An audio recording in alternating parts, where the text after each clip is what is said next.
प्रभु यीशु मसीह के मधुर नाम में आप सबको मेरा सलाम। मॉर्निंग मन्ना में एक बार फिर से मैं आप सबका स्वागत करता हूँ। The fear of the Lord, यहोवा का भय, इस शीर्षक के साथ एक बार फिर से मेरे प्रियो सुलेमान के वचन, नीति वचन 8 अध्याय और उसके 13 पद से आज हम देखेंगे। यहाँ पर इस प्रकार से लिखा हुआ है, जो यहोवा का भय मानते हैं वे सब बुराई से बैर रखेंगे। इसलिए मुझे घमंड और अहंकार, भ्रष्टाचार और विकृत भाषा से नफरत है। All who fear the Lord will hate evil. Therefore, I hate pride and arrogance, corruption and perverse speech. मेरे प्रियो, सुलेमान यहाँ पर यहोवा के भय के विषय में मुझसे और आपसे कुछ महत्वपूर्ण बात करना चाहता है। वो यहाँ पर इस प्रकार से कहता है कि परमेश्वर अर्थात यहोवा का भय का वास्तविक अर्थ ये है परमेश्वर की पवित्रता और सच्चाई को पहचानना। परमेश्वर का भय मानना अर्थात परमेश्वर की पवित्रता और सच्चाई को पहचानना और उसका अनुसरण करना। वही लोग जो परमेश्वर का भय रखते हैं वो अपने आप को पवित्र रखते हैं, अपने आप को शुद्ध रखते हैं और वो पवित्रता को और अच्छाई को, शुद्धता को पहचानते हैं और उसका अनुसरण करते हैं। तो आवश्यकता किस चीज की है मेरे प्रियो? परमेश्वर के भय की। परमेश्वर का भय हम कैसे अपने अंदर उत्पन्न कर सकते हैं? हम कैसे परमेश्वर के भय में चल सकते हैं? जब हम पवित्रता का जीवन, शुद्धता का जीवन, सच्चाई का जीवन जीना आरंभ करते हैं। जब हम शुद्धता का, पवित्रता का और अच्छाई का अनुसरण करना आरंभ करते हैं, परमेश्वर का भय हमारे हृदय में उत्पन्न हो जाता है। साथ ही साथ मेरे प्रियो, सुलेमान यहाँ पर परमेश्वर के भय के विषय में एक और बात मेरे और आपके सामने रखता है और वो कहता है कि जो कुछ भी यहोवा परमेश्वर के विरोध में है उससे नफरत करना और उसे अस्वीकार करना ही परमेश्वर का भय मानना है। यानी कि परमेश्वर का भय मैं और आप कब मान सकते हैं, या परमेश्वर का भय मेरे और आपके हृदय में कब उत्पन्न होगा?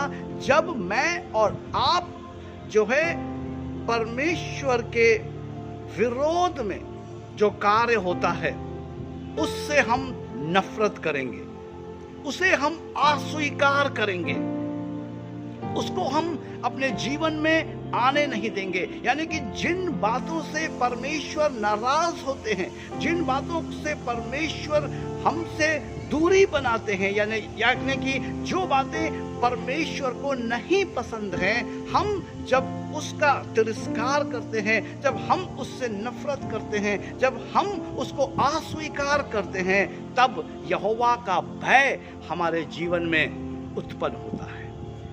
इसलिए मेरे प्रियो, आज हमें यहोवा के भय की आवश्यकता है। साथ ही साथ सुलेमान यहाँ पर इस बात को कहता है, यहोवा का भय हम लोगों को बुराई से घृणा करने में मदद करता है।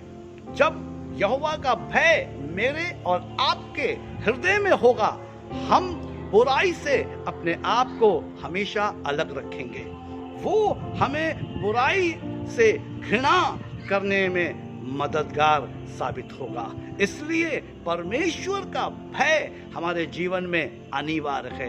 इसलिए मेरे प्रियो, यहाँ पर सुलेमान क्या कहता है? सुलेमान इस प्रकार से कहता है जो यहोवा का भय मानते हैं वे सब बुराई से बैर रखेंगे। इसलिए मुझे घमंड और अहंकार, भ्रष्टाचार और विकृत भाषा से नफरत है। हाँ मेरे प्रियो, क्योंकि सुलेमान इस बात को कहता है परमेश्वर का भय मेरे और आपके जीवन में प्राथमिकता होनी चाहिए। आइए हम प्रार्थना में आगे बढ़ें और परमेश्वर से प्रार्थना करें, प्रभु आपका भय हमारे हृदय में आए और हम भी उन बातों से जो आपको पसंद नहीं है उनको अपने जीवन से दूर करें, उनसे नफरत करें, उन्हें अस्वीकार करें। आइए हम प्रार्थना करें। सर्वशक्तिमान, दयालु, अति करुणामय, विलंब से कोप करने वाले पिता, धन्यवाद के साथ आपके करीब आते हम प्रार्थना करते इन वचनों के द्वारा हमसे बातचीत करें, ताकि परमेश्वर पिता हमारे हृदय में आपका भय उत्पन्न होने पाए। और आपका भय प्रभु हमारे लिए अनिवार्य है, क्योंकि परमेश्वर पिता प्रभु हमें भी उन बातों को अपने जीवन से अस्वीकार करना है, उन बातों को निकाल फेंकना है जो आपको पसंद नहीं है। इसलिए प्रभु उन बातों को निकालने में, उन बातों को अस्वीकार करने में हमारी मदद करें और अपने भय से हम में से प्रत्येक को परिपूर्ण करें, प्रभु यीशु मसीह के नाम में, आमीन। मसीह में मेरे प्रिय भाइयों और बहनों, मैं परमेश्वर का आभारी हूं कि परमेश्वर हमारी मदद कर रहे हैं कि हम परमेश्वर की गुण बातों को, सुलेमान के नीति वचनों को अपने जीवन में उतार सके। हाँ मेरे प्रियो, आज इन वचनों की हमें आवश्यकता है, हम में से हर एक को इन वचनों की आवश्यकता है। क्यों? क्योंकि हमारे जीवन में परमेश्वर का भय होना अनिवार्य है। प्रभु आप सबको बहुत बहुत आशीष दे। आप सबके अच्छे अच्छे कमेंट्स हमें उत्साहित करते हैं, और यदि आप में से किसी को भी प्रार्थना की या बाइबल अध्ययन की आवश्यकता हो तो हमारे दिए गए नंबर पर 24/7 हमसे संपर्क कर सकते हैं। हम प्रार्थना में और बाइबल अध्ययन में आपके साथ चलने के लिए तैयार हैं। प्रभु आप सबको आशीष दें। जय मसीह की।